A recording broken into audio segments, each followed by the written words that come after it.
है और बात को दोबारा शुरू करने की कोशिश करता है। परिस्थिति को समझते हुए जिन गहरी सांस लेकर खड़ा हो जाता है और समझ जाता है कि ये दल शायद किसी अपराधी की तलाश में है। बिना पलक झपकाए नेता सीधा सवाल करता है कि दोनों जंगल के मुसाफिर कहां से आए हैं और कहां जा रहे हैं। डरी हुई मार्गदर्शक मुश्किल से बोल पाती है कि वे कोडामा से निकले हैं और सीधा बड़े शहर की तरफ जा रहे हैं।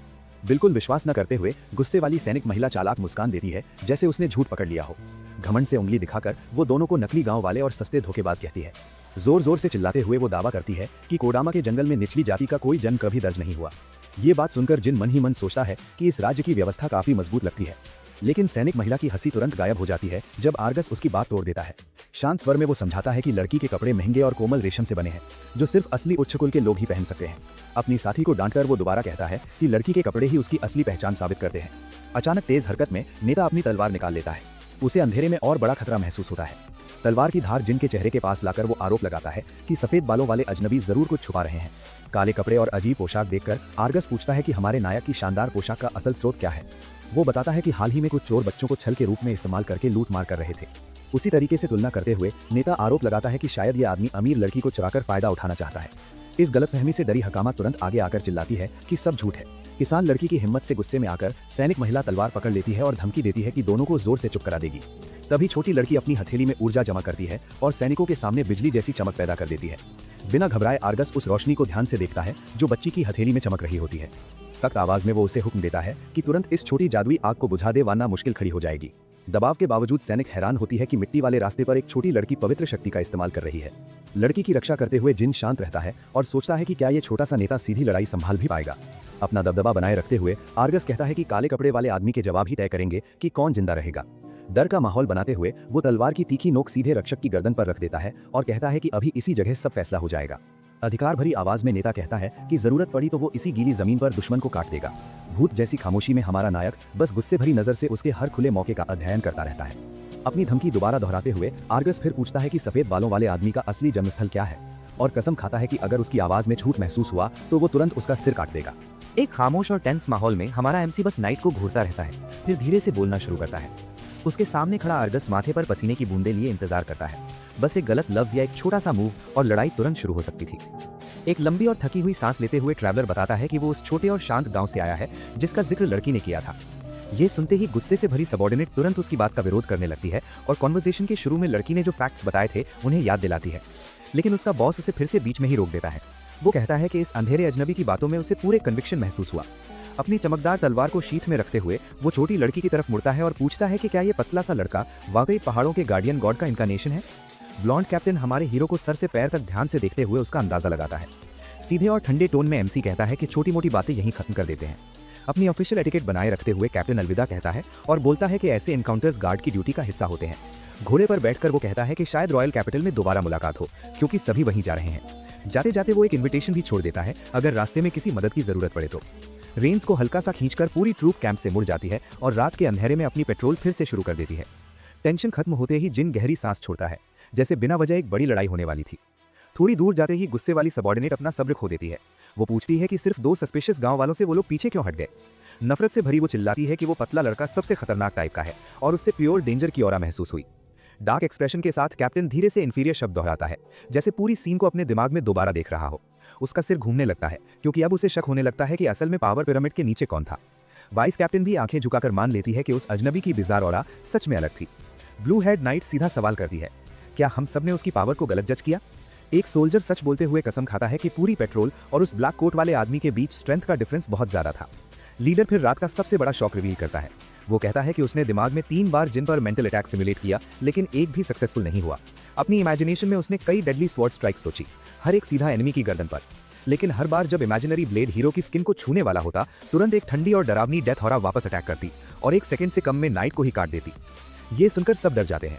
मैजिकल पार्टनर पूछती है कि क्या कैप्टन ने अपने मेंटल टेस्ट्स में डिवाइन पावर यूज की थी। शर्मिंदा होकर वो मानता है कि मैजिक मैनिफेस्ट होने से पहले ही उसे इमेजिनेशन में ही दबा दिया गया। सिचुएशन की सीरियसनेस समझकर ब्लू सॉर्सरेस को याद आता है कि फॉरेस्ट की छोटी लड़की किसी बेट की तरह चमक रही थी। ट्रूप की औरतें भी मान लेती हैं कि उन्हें लड़की की मदद के लिए कोई नेचर स्पिरिट्स महसूस नहीं हुए। सब मिलकर कैलकुलेशन करते हैं और कंक्लूड करते हैं कि कॉन्टिनेंट की डिवाइन पावर लेवल्स में बहुत बड़ा गैप है। कैप्टन धीरे से बोलता है कि उस कॉमनर की लेवल पैलेडिन्स के सुप्रीम लीडर के बराबर हो सकती है। ये सुनकर अग्रेसिव सबॉर्डिनेट और भी गुस्से से टंग क्लिक करती है। अब उसे एहसास होता है कि कैंप फायर पर उस आदमी से उलझकर वो पक्की मौत के करीब पहुंच गई थी। चीफ उसे शांत करते हुए कहता है कि ये सब उस टारगेट की बिजार प्रेजेंस की वजह से हुआ और रूकी सोल्जर की गलती नहीं थी।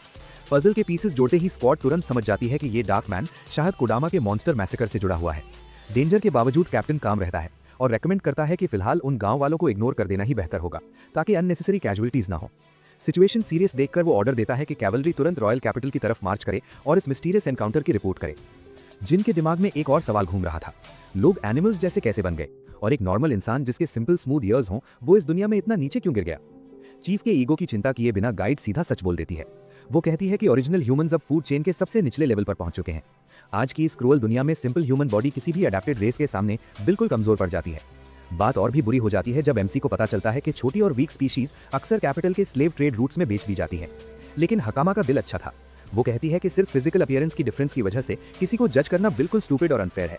उसके हिसाब से दुनिया वैसे ही काफी क्रेजी है, इसलिए लोगों को एक दूसरे के लिए थोड़ी एम्पैथी रखनी चाहिए। ये बात सुनकर जिन थोड़ा सरप्राइज्ड होता है और खुश भी। वो लड़की की ऑनेस्टी और प्योर हार्ट की तारीफ करता है और महसूस करता है कि उसने अब तक उसकी प्रोटेक्शन करके सही काम किया है।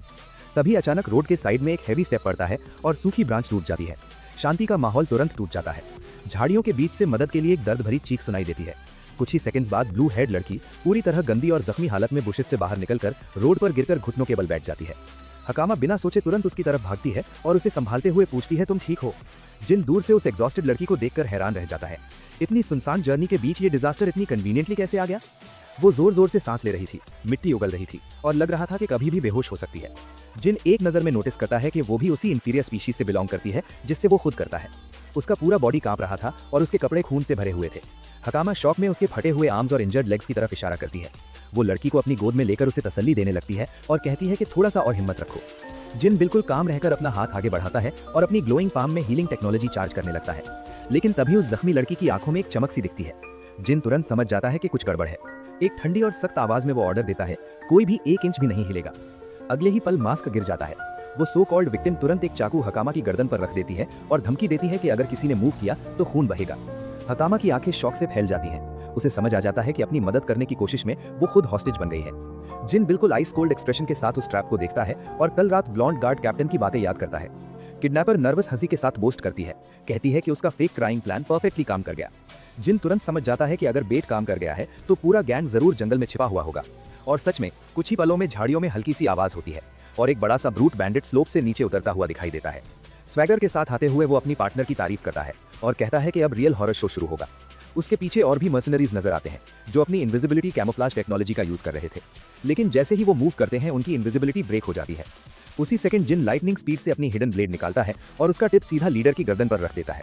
लीडर का चेहरा सफेद पड़ जाता है जब जिन वार्निंग देता है, जरा सा भी हिले तो यहीं खत्म। अपनी हर्ट हुई प्राइड के साथ हकामा गुस्से में बोल पड़ती है कि गांव का सो कॉल्ड सेवियर तो बस 2 छोटे मोटे गुंडों के सामने ही हार गया। बेसमेंट की अंधेरी सेल में बैठा जिन शांति से कहता है कि वो अपनी आवाज थोड़ी कम रखे वरना जेलर्स आकर उन्हें चुप रहने को मजबूर कर देंगे। तभी पत्थर की सीढ़ियों पर छोटे कदमों की आवाज गूंजती है। कुछ ही पल बाद सेल के सामने ब्लू हेड बेट गर्ल एक ट्रे लेकर आ जाती है जिसमें सूखी रोटी रखी होती है। वो ठंडे टोन में बोलती है, डिनर थोड़ा जल्दी आ गया। हकामा का गुस्सा फूट पड़ता है।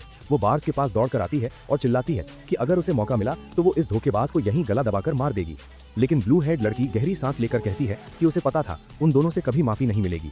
धीरे से वो कन्फेस करती है कि उसे सबसे ज्यादा हैरानी इस बात पर हुई कि जंगल में खून में लथपथ किसी अननोन लड़की को देखकर भी ये लोग उसकी मदद करने रुक गए। हल्का सा मुस्कुराकर वो हकामा की मासूमियत और सच्ची काइंडनेस की तारीफ करती है। उसके हिसाब से इस सड़ी हुई दुनिया में ऐसे लोग बहुत रेयर होते हैं। तभी जिन भी बात में शामिल होता है और सीधा बोलता है, असली विलन कभी फॉरगिवनेस या सिंपैथी की चिंता नहीं करता। ये कहकर वो अचानक खड़ा हो जाता है। उसके चेहरे पर जरा सी भी पिटी नहीं थी। अगले ही पल वो स्टील बार्स को दोनों हाथों से पकड़कर जोर लगाता है और सॉलिड आयरन को ऐसे मोड़ देता है जैसे वो बस एक टूथपिक हो। मेटल की चीख जैसी आवाज सुनकर ब्लू हेड लड़की 2 कदम पीछे हट जाती है। डर के मारे उसके हाथ कांपने लगते हैं जब वो देखती है कि केज पूरी तरह टूट चुकी है। जिन आराम से बाहर निकलता है और अपने कंधे की धूल झाड़ता है। बिल्कुल काम टोन में वो लड़की की तरफ देखकर कहता है, असली प्लान यही था कि तुम खुद यहाँ अकेली आओ। लड़की शौक में बस एक ही बात दोहराती है, मेरे लिए वेट कर रहे थे। जिन उसे वॉल के पास कॉर्नर कर देता है और धीरे से पूछता है कि ऐसा कौन है जिसके लिए वो इस नर्क जैसी जगह में फंसी हुई है। डर से जम चुकी लड़की हैरान होती है कि बिना किसी मैजिक के उसने सीधा सीक्रेट पर कैसे हिट कर दिया। जिन ठंडे चेहरे के साथ सच बताता है, दुनिया का सबसे घटिया गैंग भी अपने बेट को इतना बुरी तरह नहीं पीटेगा। जंगल में देखे गए उसके असली जख्मों को एनालाइज करके वो कंक्लूड करता है कि बियर्डेड लीडर ने उसे ब्लैकमेल करके कंट्रोल में रखा हुआ है। उसकी शार्प लॉजिक के सामने लड़की टूट जाती है। आंखों में आंसू लेकर वो सच बताती है कि उसके पेरेंट्स की जिंदगी भी उस गैंग ने बेच दी थी। अब उसका छोटा भाई उनके हाथ में हॉस्टेज है। उसे बचाने के लिए वो मजबूरी में बेट बनकर लोगों को ट्रैप कर रही है। रोते हुए वो कहती है कि अपनी फैमिली को बचाने के लिए वो कुछ भी करेगी, चाहे उसके लिए एथिक्स को ही क्यों न तोड़ना पड़े। हकामा ये सब सुनकर चुप हो जाती है। उसकी आंखों में गुस्सा नहीं बल्कि सिर्फ कंपैशन रह जाता है। लेकिन जिन का चेहरा और भी डार्क हो जाता है। वो बस एक शब्द बोलता है, ट्रैश। ये शब्द पूरे एटमॉस्फेयर को लीथल हंट मोड में बदल देता है। हकामा समझ जाती है और पूछती है कि क्या जिन जानबूझकर कैप्चर हुआ था ताकि पूरी स्लेव गैंग का बेस ढूंढ सके। जिन हल्का सा विकेट स्माइल देता है और कहता है कि ऑर्गेनाइज्ड क्राइम टेल की तरह होता है, अगर एक ड्रॉप भी बच गया तो फिर से फैल जाता है। इसलिए वो कोल्ड टोन में अनाउंस करता है कि अगर एक भी गंदा आदमी बच गया तो कल फिर एक नया स्लेव डेन खड़ा हो जाएगा। ऊपर सीढ़ियों पर खड़े मर्सनरीज को कॉरिडोर से उसकी बातें सुनकर ही पसीना आ जाता है। अचानक एक brutal flying kick armour door को तोड़ देती है। दरवाजा उड़कर गार्ड के मुंह पर लगता है और वो खून के साथ सीढ़ियों पर गिर पड़ता है। धूल के क्लाउड के बीच से जिन बाहर निकलता है और एक डरावनी स्माइल के साथ अनाउंस करता है कि वो इस कर्स्ड ऑर्गेनाइजेशन को जड़ से मिटा देगा। और उस मोमेंट पर उसके दिमाग में एक पुरानी मेमोरी फ्लैश होती है। 100 मिलियन साल पुरानी दुनिया में एक अकेला लड़का बरसात भरी सड़क पर खड़ा एक हीरो बनने का सपना देखता था। लेकिन धीरे धीरे उसे समझ में आ गया कि केओस भरी दुनिया में हीरो जैसा कॉन्सेप्ट बस एक क्रूअल जोक है। इसलिए उसने एक नया रूल बना लिया। पीस तभी मिलती है जब ओप्रेसर्स की गर्दन पर स्ट्रॉन्ग फिस्ट रखी जाए। तब से वो अंडरवर्ल्ड के हर सूटेड क्रिमिनल को बिना मर्सी के खत्म करता गया। मेमोरी खत्म होती है। प्रेजेंट में जिन प्रिजन कॉरिडोर में बेहोश मर्सनरीज को कचरे के बैग्स की तरह घसीट रहा होता है। बाकी गैंग मेंबर्स डर के मारे चीखने लगते हैं, रुक जाओ प्लीज, मैसेकर मत करो। लेकिन उन्हें भी पता था अब एक मॉन्स्टर जाग चुका है। जमीन पर पड़े हुए गार्ड्स नाक से खून बहाते हुए डरते डरते पूछते हैं कि आखिर ये प्लैटिनम डीमन उनके बेस में क्या करने आया है। एक और हेंचमैन डर की मारे दीवार के साथ पीछे हटने लगता है और हैरानी से पूछता है कि ये इन्फर्नल डुओ इतनी आसानी से हेडक्वार्टर्स में घुस कैसे गया। जिन के चेहरे पर मैनिक्सी स्माइल आ जाती है। उसके बॉडी से एक लीथल ऑरा निकल रहा था, जैसे उसका खून पुराने स्टाइल की ब्रूटल फाइट के लिए उबल रहा हो। अगले ही सेकंड वो एक्सप्लोसिव लीप लेता है और एक कैट ईयर्ड ब्रूट को ऐसी किक मारता है कि बैंडिट सीधा कॉरिडोर के स्टोन सीलिंग से जा टकराता है। हाई स्पीड में अपना बॉडी ट्विस्ट करके जिन एक राइट हुक मारता है जो दूसरे टफ गार्ड की आर्मर और चेस्ट दोनों तोड़ देता है। एक और अटैकर आयरन रॉड लेकर आगे बढ़ता है, लेकिन हीरो सर्जिकल प्रिसीजन से डॉज करता है और सीधा उसकी रिब्स में एल्बो स्मैश मारता है। बंदा तुरंत टूटकर जमीन पर गिर पड़ता है। कुछ ही सेकंड्स में मर्सनरीज पत्थर की तरह जमीन पर गिरने लगते हैं, खून उगलते हुए। उनकी गैंग की सुपीरियरिटी का इल्यूजन पल भर में टूट जाता है। बॉडीज का ढेर देखकर बियर्डेड चीफ सेल के पास खड़ा सिगार पीता हुआ शॉक में पूछता है, ये अंडरवेयर में घूम रहा मॉन्स्टर आखिर है कौन। तभी अपर फ्लोर से एक डरावनी चीख सुनाई देती है जो पूरे बेस की खामोशी को तोड़ देती है। ब्लू हेड लड़की की आंखें फैल जाती हैं। वो तुरंत उस आवाज को पहचान लेती है। डर के मारे वो पूछती है कि बाहर सबको पीटने वाला वो आदमी कौन है। हकामा बिल्कुल काम टोन में जवाब देती है, वो मेरा पार्टनर है और लिटरली एक गॉड जैसा है। आर्म्स क्रॉस करके वो कॉन्फिडेंस से बोलती है कि डर्टी वर्क जिन के हवाले कर देना ही गारंटीड विक्ट्री है। फिर वो लड़की को कहती है कि बस सेल में शांत रहना। वो ऐड करती है कि जल्द ही यहाँ बंद सब लोगों पर दोबारा धूप चमकेगा। लेकिन ब्लू हेड लड़की अभी भी बिलीव नहीं कर पाती। वो वॉर्न करती है कि बियर्डेड चीफ के पास एक डेंजरस डिवाइन पावर है जो वो रिबल्स और फ्यूजिटिव्स पर यूज करता है। कॉरिडोर में खड़ा बॉस भी समझ चुका था कि सीधी फाइट में वो जिन का कुछ नहीं बिगाड़ सकता। इसलिए वो एक स्टेप पीछे हटकर ब्राइब का कार्ड खेलता है।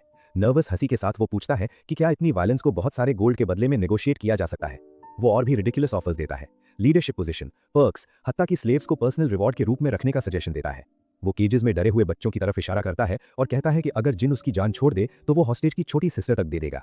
जिन बिल्कुल घोस्ट की तरह खामोश खड़ा रहता है। उसका एक्सप्रेशन इतना ठंडा था कि शैतान भी देखकर कांप जाए।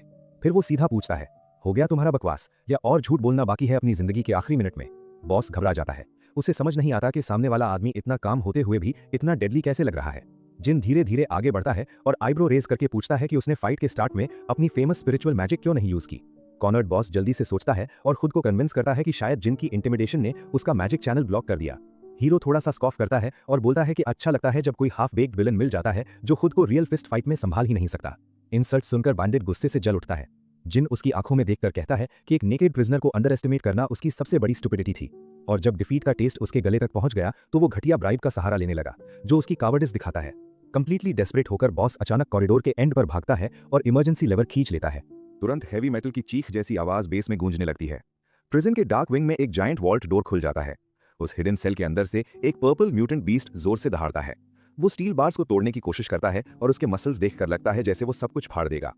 जिन क्यूरियस टोन में पूछता है, क्या ये वही मॉन्स्टर है जो जंगल में टेरर फैलाता है।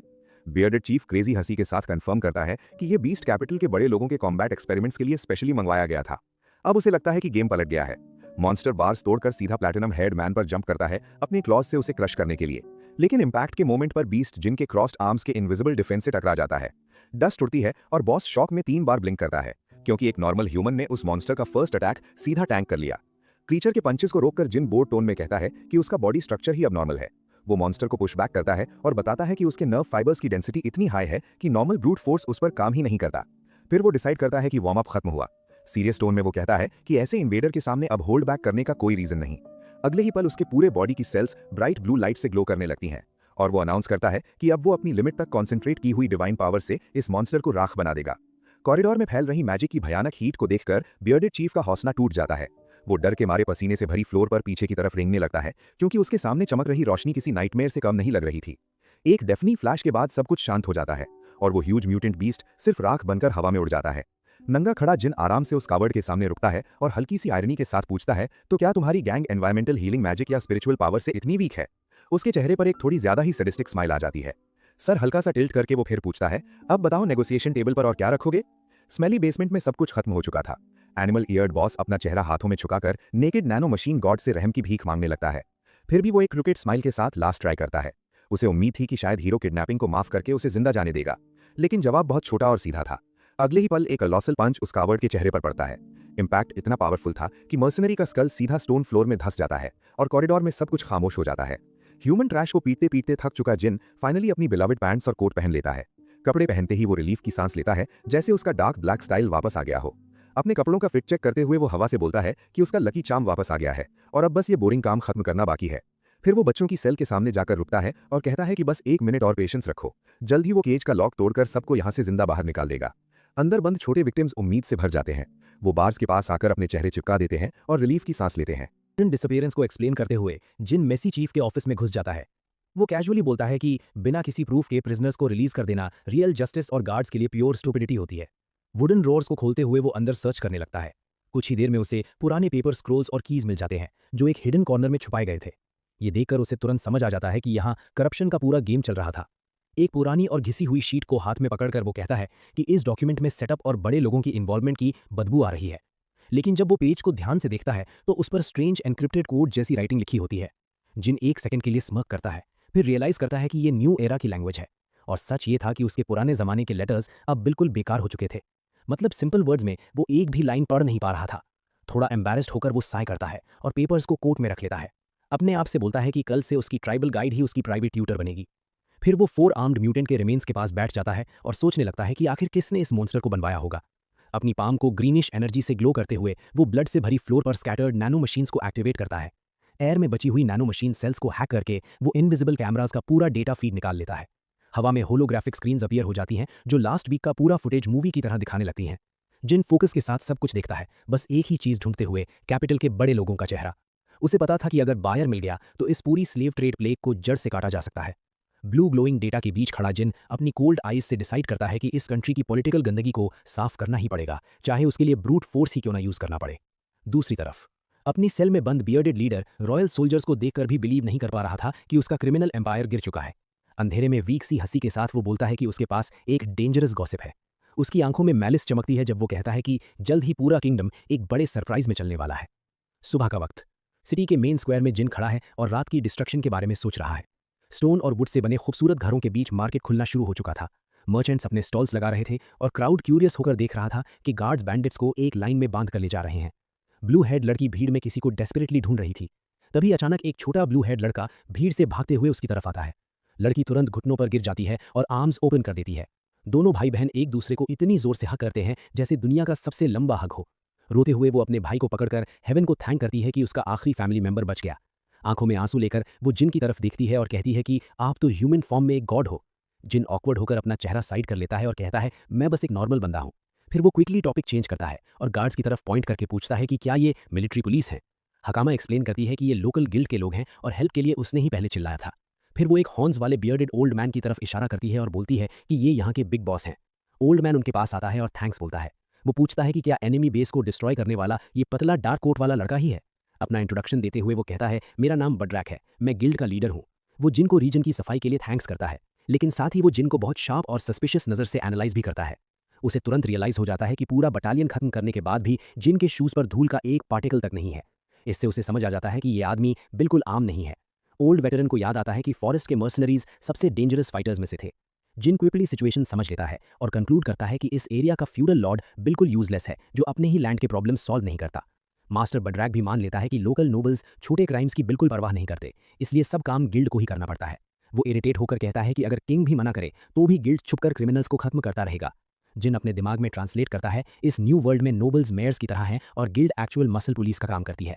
उसके दिमाग में तुरंत एक नाम फ्लैश होता है, लॉर्ड चैंपियन, और जिन उस नाम को अपनी ब्लैक लिस्ट में डाल देता है। फिर वो कोर्ट से एक पेपर रोल निकालकर मास्टर बड्रैक को देता है। ये वही लेजर था जो ट्रैफिकर्स के बेस से मिला था। हॉर्न्ड ओल्ड मैन पेज देखते ही शॉक हो जाता है। उसमें मैसिव स्लेव सेल्स का रिकॉर्ड लिखा हुआ था। गुस्से और डिटर्मिनेशन के साथ वो प्रॉमिस करता है कि लिस्ट में लिखे सब लोगों को जल्द ही जेल पहुंचाया जाएगा। जिन फिर अपनी कोल्ड आइज से ओल्ड मैन को देखते हुए उसकी ऑनेस्टी टेस्ट करता है और पूछता है कि क्या उस so called push over Lord के लोग भी इस गंदे बिजनेस में शामिल हैं। जिन सीधा मास्टर बड्रैक की आंखों में देखकर पूछता है कि क्या उस पुश ओवर लॉर्ड का नाम भी क्लाइंट्स की लिस्ट में है। ये सुनते ही मास्टर एक सेकंड के लिए चौंक कर जाता है। वो जल्दी से कहता है कि शायद ये सिर्फ कोइंसिडेंस हो और जिन की थ्योरी को थोड़ा स्मूथ करने की कोशिश करता है। लेकिन जिन उस बात को ज्यादा पुश नहीं करता, बस बच्चों के सर पर हाथ रखकर एक प्रैक्टिकल सवाल पूछता है कि अब इन फ्री चिल्ड्रन का क्या होगा। ओल्ड मैन का जवाब काफी सैड था। वो बताता है कि इन बच्चों के पास अब घर नहीं बचा और सिटी में उनके लिए कोई पब्लिक शेल्टर भी नहीं है। ये सुनकर हकामा गुस्से से चिल्लाती है। वो पूछती है कि अगर बेसिक इंफ्रास्ट्रक्चर ही नहीं है तो ये लोग ठंड में कहाँ सोएंगे। मास्टर साई करता है और ब्लंटली एडमिट करता है कि इन्फीरियर रेसेस को इतना प्रेजुडिस फेस करना पड़ता है कि उन्हें सिंपल क्लीनिंग जॉब तक मुश्किल से मिलती है। ये सुनकर छोटा ब्लू हेड लड़का डर से अपनी सिस्टर को जोर से हक कर लेता है। जिन ये सब देखकर ग्रम्बल करता है कि ये दुनिया भी वही पुरानी स्टूपिड प्रेजुडिस वाली कहानी रिपीट कर रही है। तभी ब्लू हेड लड़की जिन के पीछे पकड़कर हेल्प के लिए बेग करती है। वो कहती है कि बच्चों के पास भागने के लिए कोई जगह नहीं है। जिन कुछ देर के लिए रुक जाता है। उसके टायर्ड फेस पर एक क्रिकेट स्माइल आ जाती है। मिस्टीरियस टोन में वो एक प्रपोजल देता है कि अगर इन दोनों में लॉन्ग चैलेंज फेस करने की हिम्मत हो तो उनके लिए एक गारंटीड जॉब है। लड़की तुरंत हाथ उठाकर कहती है कि वो बिना सोचे समझे ये जॉब एक्सेप्ट करती है। जिनको एक फ्लैशबैक याद आता है जब ब्लॉन्ड कैप्टन आर्गस ने कहा था कि अगर कभी हेल्प चाहिए तो कैपिटल के कैवलरी डोर पर नॉक करना। एक मिस्चीवियस स्माइल के साथ जिन बोलता है कि blue head brother sister capital में पैलेडिन्स के सेंट्रल स्टेशन पर क्लीनिंग और कॉफी सर्व करेंगे। दूर से रॉयल कैपिटल का व्यू चमक रहा था। सिटी के सेंटर में कैप्टन आर्गस वॉल्टन का लग्जूरियस मैंशन खड़ा था।